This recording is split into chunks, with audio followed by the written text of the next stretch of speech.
Tetapi pagi hari ini kita dikejutkan oleh teguran Tuhan melalui Amos terhadap umat Tuhan pada saat itu. Kita membaca bersama sebuah teguran yang luar biasa. Bagi saya ini sangat mengejutkan, terutama yang tadi kita baca di ayat 21 sampai 23. Bagaimana tidak?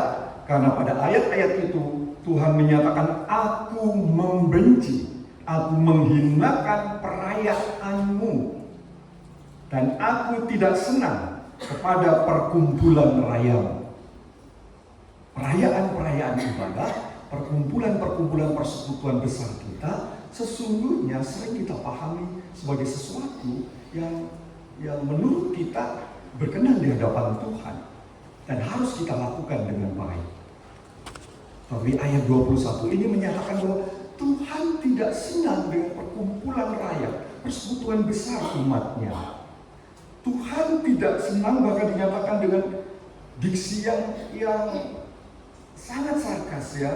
Aku membenci, aku menghinakan perayaanmu.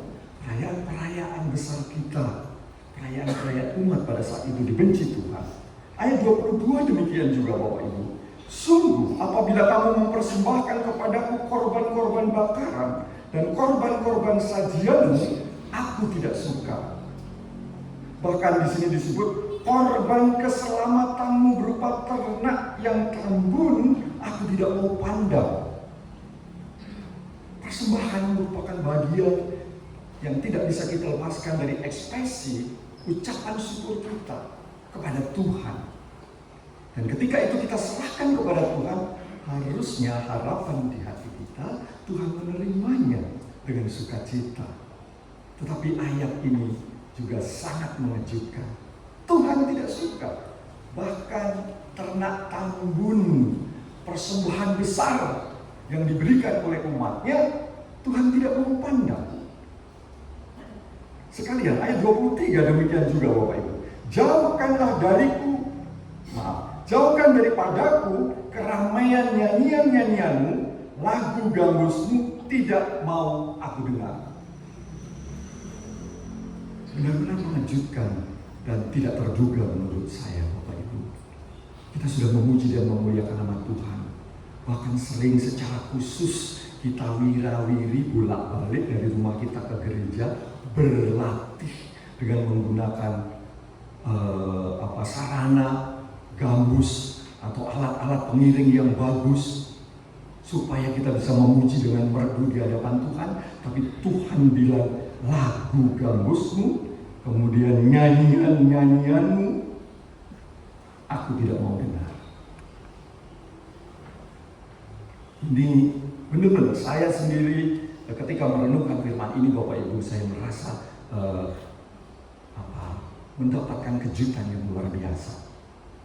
Jadi Bapak Ibu, pernyataan ini yang sangat mengejutkan ini tentu ada dasarnya. Mengapa Tuhan membenci ibadah tanda kutip umatnya pada waktu itu? Jawabannya tentulah bukan karena ibadah mereka yang salah atau tata ibadah mereka yang kurang baik. Tentu bukan karena nyanyian-nyanyian mereka yang kurang merdu. Tentu bukan karena persembahan mereka yang terlalu sedikit. Tetapi perlu kita ketahui bahwa Tuhan tidak mau menerima tanda kutip ibadah mereka itu, menolak ibadah mereka karena kehidupan umat Israel pada saat itu bertentangan dengan apa yang mereka rayakan di dalam ibadah-ibadah mereka. Di saat yang sama mereka beribadah kepada Tuhan, tapi pada waktu yang bersamaan juga perbuatan-perbuatan mereka, hidup mereka justru berlawanan dengan kehendak Tuhan. Dalam konteks kita Bapak Ibu, sering kita juga melakukan hal yang semacam ini. Di gereja kita berdoa dengan khusyuk, mendengarkan firman Tuhan dengan serius, mengabaikan semua pikiran dan perasaan hati dan pikiran kita curahkan kepada Tuhan.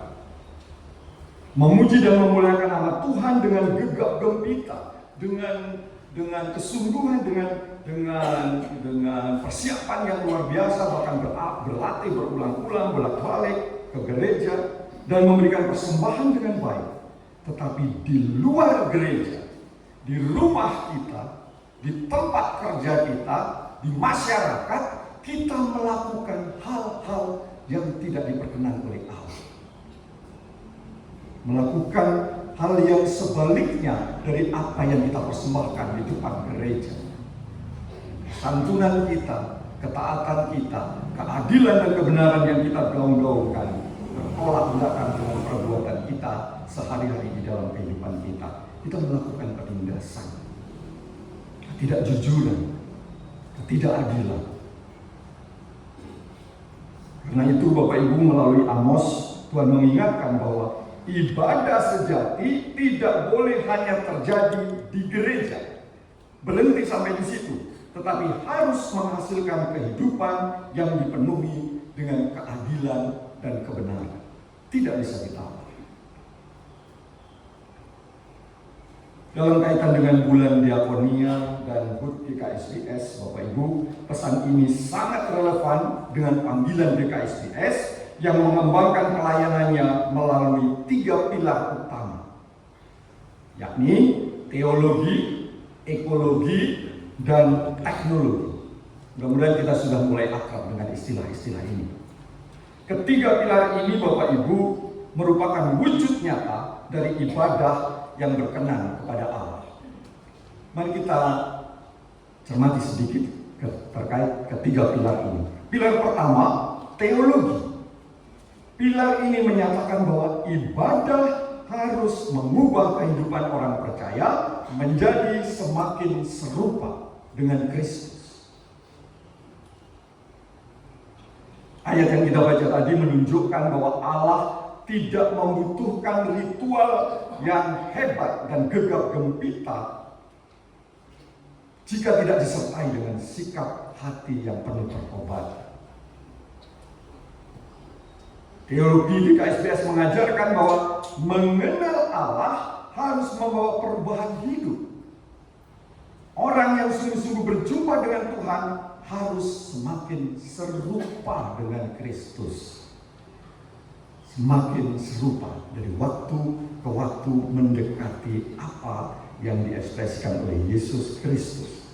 Ibadah bukan sekadar hadir di gereja, berdoa, mendengarkan firman Tuhan, memuji, melainkan mempersembahkan seluruh hidup kita kepada Tuhan. Roma 12 ayat 1, nanti Bapak Ibu bisa membaca di kesempatan lain. Di sana dinyatakan bahwa ibadah yang sejati adalah mempersembahkan tubuh dan jiwa kita kepada Tuhan. Oleh karena itu, Bapak Ibu, setelah kita menyatakan amin pada akhir ibadah kita di gereja, kita dipanggil untuk hidup dalam kejujuran, dalam keadilan, dan dalam kebenaran. Jadi pertanyaan bagi kita semua bukan hanya terkait dengan apakah kita sudah rajin beribadah di gereja. Bukan hanya itu, tetapi yang utama adalah apakah kehidupan kita semakin mencerminkan dan serupa dengan Kristus atau sebaliknya. Pilar kedua yakni ekologi. Pilar ini menyatakan bahwa keadilan Allah, kebenaran Allah itu juga mencakupi seluruh ciptaan Allah. Dalam perspektif GKSBS, Bapak Ibu, keadilan bukan hanya menyangkut hubungan antar manusia dengan manusia, tetapi juga hubungan manusia dengan seluruh ciptaan Allah. Allah menciptakan bumi untuk dipelihara, bukan dieksploitasi sehingga mendatangkan kerusakan. Ketika hutan dirusak tanpa tanggung jawab, sungai-sungai dicemari dengan limbah-limbah, tanah kehilangan kesuburan, alam diperlakukan hanya sebagai sumber keuntungan, sesungguhnya manusia sedang melawan kehendak Sang Pencipta. Saya senang dan sangat mendukung keputusan Bapak Ibu semua bersama majelis yang menghimbau kita semua menggunakan tumbler ya untuk minuman kita. Karena meskipun hal ini kecil Bapak Ibu, hal itu bisa merupakan ekspresi wujud dari kepedulian kita akan kelestarian ciptaan Allah. Ini untuk menghindari penggunaan plastik-plastik yang luar biasa. Yang kita tahu semua, dia adalah unsur yang paling sulit diurai. Kerusakan dan kesuburan tanah umumnya disebabkan oleh banyaknya plastik yang tidak terurai. Saya tidak memahami ini, tapi Pak Destianto pasti lebih paham sampai berapa puluh tahun plastik itu tidak bisa terurai. Bapak Ibu, 100 tahun. Bayangkan itu, saya lahir sampai saya mati, plastik yang saya tinggalkan waktu lahir belum terurai juga. Jadi itu sangat luar biasa. Jadi meskipun ini hal yang sangat kecil, dan saya sudah mulai belajar Bapak Ibu, saya belajar dari majelis-majelis lain. Saya itu kan paling males ribet bawa tumbler. Tapi saya terus berusaha, walaupun kadang-kadang sering lupa gitu ya, karena memang ribet banget gitu ya. Toh kalau terpaksa gitu di rapat gitu, melihat Pak Nur gak bawa minuman sementara majelis yang lain sudah bawa tumbler gitu, terpaksa juga ada yang berusaha menolong untuk membuatkan minuman apa gitu ya. Tapi saya jadi merasa ya, kok aku gak setia gitu ya. Ya ini hal kecil Bapak Ibu, tetapi itu merupakan ekspresi kepedulian kita akan pelestarian tanah dan alam semesta. Oleh karena itu, himbauan lain terkait menanam pohon, menjaga sumber air, mengelola lahan secara bijaksana, dan merawat lingkungan merupakan bagian penting dalam ibadah kita kepada Tuhan. Perihal ini saya kira secara nyata ini pernah diinisiasi oleh Komisi Hari Raya pada waktu yang lalu. Itu ya, dengan adanya lomba membuat taman antar blok gitu ya, tanah-tanah yang kosong di pinggir-pinggir pagar itu dibagi-bagi oleh Komisi Hari Raya. Di sana blok 1, kamu di sana blok 2, kamu blok 3. Kemudian kita warga blok diserai tanggung jawab untuk mengelola lahan itu, menjadikan taman yang pada saat itu, saya nggak tahu saat ini, pada saat itu terlihat indah dan sangat nyaman untuk dipandang. Ya, saya tahu Bapak Ibu bisik-bisik, iya sekarang sudah enggak bagus lagi dilihatnya gitu ya. Ibadah tidak boleh berhenti sampai pada saat lomba selesai. Kalau Bapak Ibu terpanggil, barangkali ya supaya kita adil, kembali deh blok-blok masing-masing, mencoba melihat apakah tamanku yang dulu menjadi juara 1 itu masih pantas menjadi juara 1.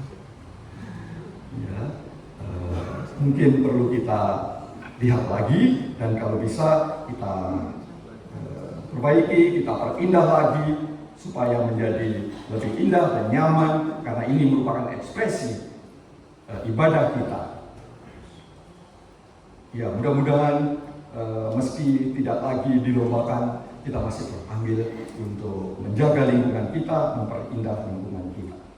Pilar ketiga Bapak Ibu, yakni teknologi. Teknologi dan era digital harus menghadirkan kebenaran dan keadilan. GKSBS melihat teknologi bukan sebagai musuh yang harus dihindari.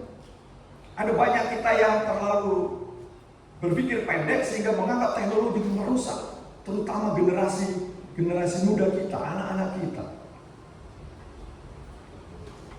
Iya, tetapi GKSBS dengan tegas melihat teknologi bukan sebagai musuh yang harus dihindari, melainkan sebagai anugerah Allah yang harus digunakan secara bertanggung jawab, Bapak Ibu. Kita memang harus berhati-hati, ya, karena memang teknologi itu potensial jika tidak digunakan secara bertanggung jawab, itu menjadi sarana hal-hal yang tidak baik. Kita tahu bahwa selama ini yang paling sering, dan Makanya saya kadang-kadang sedih gitu ya. Orang kadang-kadang munggah itu nggak mikir lagi gitu ya, mengungkapkan ekspresi rasa kebencian kepada orang lain, bikin hoax jelas-jelas gitu loh. Makanya kalau baca hoax, Bapak Ibu tutup hati rapat-rapat, bisa baca aja, lihat aja. Karena kalau enggak kita menderita gitu. Ayo Bapak Ibu, baik banget tapi fitnah yang macam-macam, nggak ada apa-apa gitu ya.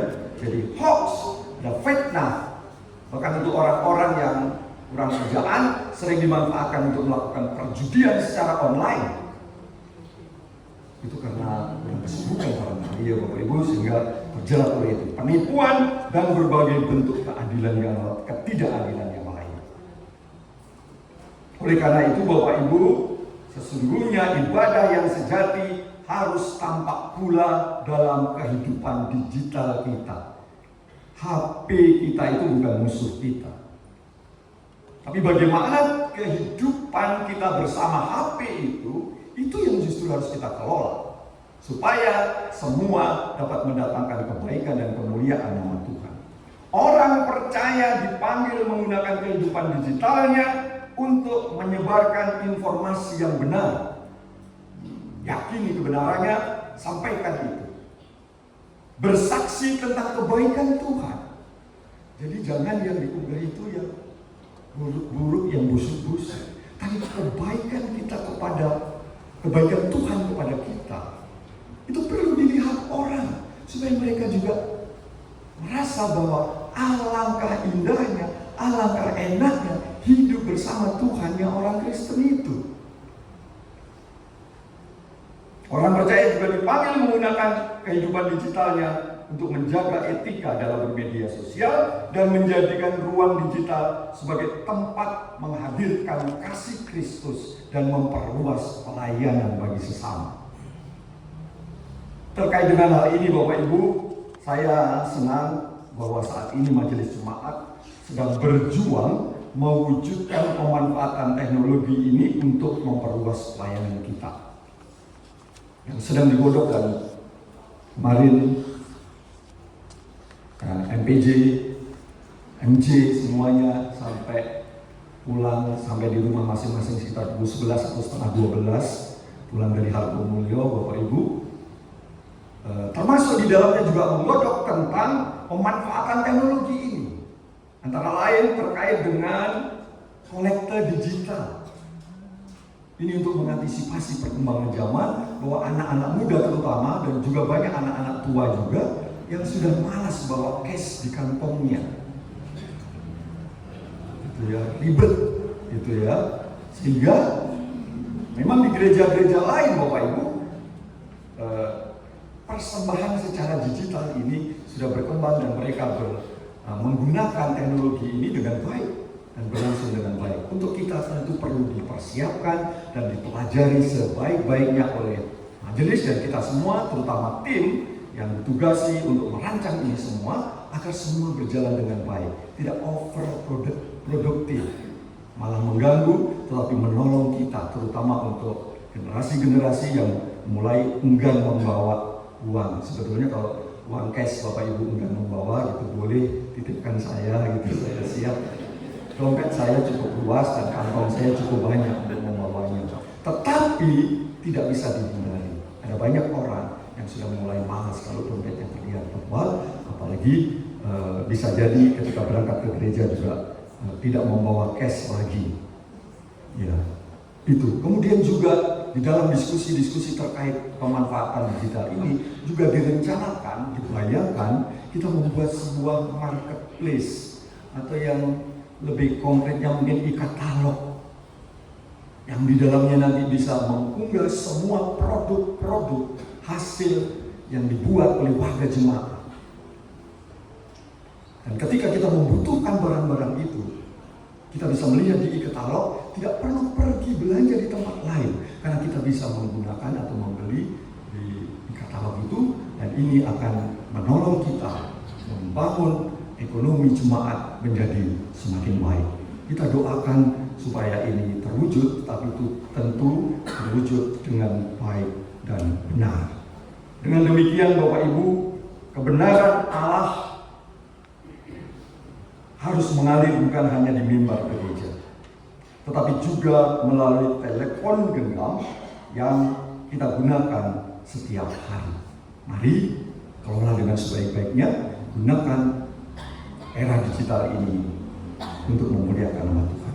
Bapak, Ibu, dan saudara-saudara yang dikasihi Tuhan Yesus Kristus, bagian terakhir pada perikop kita pagi ini menyatakan bahwa keadilan dan kebenaran harus mengalir tanpa henti. Supaya clear, saya ingin membacakan secara khusus ayat 24 untuk kita semua. Tetapi biarlah keadilan bergulung-gulung seperti air dan kebenaran seperti sungai yang selalu mengalir. Air sungai terus mengalir tanpa henti, Bapak Ibu.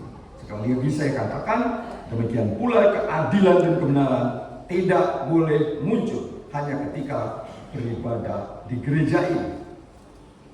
Keadilan dan kebenaran harus hadir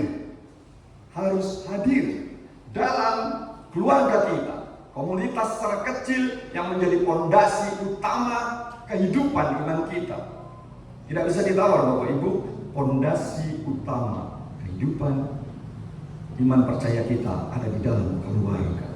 Omong kosong, Bapak Ibu menyatakan mengasihi sesama, melakukan kebaikan-kebaikan di gereja, di tempat kerja, dimanapun. Tetapi di dalam rumah tangga, Bapak Ibu tidak bisa melakukannya. Tidak ada keadilan bagi istri kita, bagi suami kita, bagi anak-anak kita. Keadilan ya berbagi tugas gitu ya. Ya kalau saya berjalan sama istri itu, saya berbagi tugas. Istri saya yang bilang, ya kan kita berbagi tugas, Mas. Mas bertugas untuk mencari uang, saya yang menghabiskannya. Menghabiskannya untuk kepentingan keluarga. Bapak Ibu, perihal ini saya pernah didatangi oleh seseorang, dan ini pernah saya bagikan di Samaria. Seseorang, kolega yang lebih junior dari saya, datang ke meja saya bilang, mengeluhkan terkait perilaku suaminya. Kasar, tidak menghargai, tidak hormat kepada dia dan kepada anak-anak. Tapi karena saya mengenal suaminya, saya kenal suaminya, di hadapan saya suaminya sangat baik. Menyapa orang dengan santun, tidak kasar, dan menghargai orang lain. Dan itu saya sampaikan, kamu salah barangkali. Suamimu itu baik banget, saya bilang. Nah benar Bapak, kata dia. Benar Bapak, suami saya itu memang seperti malaikat jika di luar rumah. Santun, hormat, gitu ya. Burung pokok itu santun, Pak Pendeta Eko gitu. Menyapa dengan santun, hormat, menghargai orang. Tapi begitu pulang ke rumah, katanya, suami saya itu seperti penjahat. Kalau tidak boleh disebut sebagai iblis bagi saya dan anak-anak saya. Kasar, tidak menghargai anak-anak, tidak menghargai istri. Kalau Bapak Ibu menjumpai hal yang seperti ini, apalagi Bapak Ibu melakukannya, sungguh Bapak Ibu benar-benar menjadi orang yang paling menderita di dunia. Karena keluarga kita menjadi menderita karena perbuatan kita, sementara kepada orang lain. Dan oleh karena itu saya juga yakini bahwa apa yang dilakukannya kepada orang di luar, kepada saya, kepada teman-temannya, pasti tidak keluar dari hati. Itu hanya di muka aja, supaya menyenangkan saja. Dan oleh karena itu Bapak Ibu, kesungguhan seseorang itu disebut baik atau tidak, itu bukan oleh penilaian orang lain yang hanya melihat selintas sekali-sekali. Bapak Ibu menjadi orang baik atau benar itu jika istri atau suami Bapak Ibu yang mengatakannya dengan jujur. Oleh karena itu, lakukan ini yang utama di rumah kita. Keadilan dan kebenaran juga harus terjadi dalam pekerjaan kita. Jangan korup. Bekerjalah dengan penuh tanggung jawab. Ada firman Tuhan mengatakan, kerjakanlah semua itu seperti untuk Tuhan dan bukan untuk manusia. Kerjakan keadilan dan kebenaran juga harus terjadi dalam pelayanan kita, dalam kehidupan kita bermasyarakat. Dalam konteks bulan diakonia, Bapak Ibu, ibadah sejati harus diwujudkan dalam bentuk kepedulian kita terhadap sesama kita yang membutuhkan. Sesama kita yang membutuhkan. Mari kita cermati, Bapak Ibu. Jangan senangannya ngeluh sama Tuhan. Tapi ada banyak orang di sekitar kita yang membutuhkan pertolongan. Ada mungkin saudara-saudara kita yang kekurangan. Ada mungkin keluarga gereja kita yang mau ke gereja saja ngitung sampai beberapa kali hitungan karena mungkin tidak ada ongkos untuk berangkat ke gereja. Ada jemaat kita, mungkin di sini tidak tahu, perlu dicermati lebih jauh, di wilayah yang rumahnya mau roboh, dan ini juga menjadi perbincangan di rapat MPJ. Mau roboh, mau diapakan itu? Ibadah yang sejati justru akan sangat mengena jika dilakukan pada hal yang ini. Mari kita lakukan, kita cermati saudara-saudara kita, adik kakak kita yang kekurangan, Bapak Ibu. Jangan mau enak sendiri, tapi adik kita menderita, kakak kita menderita. Bagaimana dengan tetangga-tetangga kita yang miskin dan kekurangan? Itu juga menjadi tanggung jawab kita sebagai ibadah sejati kita. Saudara kita di wilayah mungkin perlu kita pikirkan bersama bagaimana mengatasinya. Kemarin sempat terlontar sebuah bagus kalau kita buat program namanya mungkin tidak bedah rumah dalam artian yang konkret gitu, tapi ya mirip-mirip bedah rumah. Kita perbaiki yang penting menjadi baik dan sehat, tidak perlu mewah dan sebagainya. Inilah ekspresi dari ibadah yang membawa keadilan dan kebenaran itu. Tidak sekadar kusuk di gereja terlihat seperti malaikat baik kepada sesama saudara di gereja, tetapi kepada keluarga di rumah, sesama kita yang ada di luar sana yang menderita, kita abai dan tidak memperhatikannya. Akhirnya Bapak Ibu, sebagai penutup, mari kita sadari sepenuhnya bahwa Allah tidak mencari ibadah yang megah dan gegap gempita semata jika tidak disertai dengan pertobatan hidup menjadi semakin serupa dengan Allah. Allah menghendaki umatnya hidup sesuai dengan kehendaknya. Ibadah yang indah dan gegap gempita, yang meriah adalah baik. Harus kita lakukan dan kita perjuangkan, Bapak Ibu. Kita upayakan terus-menerus, tetapi harus disertai dengan sikap hidup yang takut akan Tuhan, penuh kebenaran dan keadilan bagi semua orang dan bagi segenap ciptaan. Secara teologis, ibadah sejati harus menuntun kita mengenal Allah dengan benar dan semakin serupa dengan Kristus. Secara ekologis, ibadah sejati membawa kita merawat, melestarikan dan memelihara ciptaan dengan penuh tanggung jawab. Terkait dengan teknologi, ibadah sejati mendorong kita menggunakan setiap kemajuan teknologi untuk menghadirkan kasih, keadilan, dan kebenaran bagi sesama kita. Ketika ketiga pilar ini kita wujudkan dalam kehidupan sehari-hari, ibadah kita tentu tidak berhenti dalam gedung gereja ini, tetapi mengalir ke rumah kita, mengalir ke ladang-ladang kita, ke kantor, ke sekolah, ke ruang digital, dan masyarakat. Biarlah keadilan bergulung-gulung seperti air dan kebenaran seperti sungai yang selalu mengalir. Tuhan Yesus memberkati kita. Diberi waktu untuk bersaat teduh.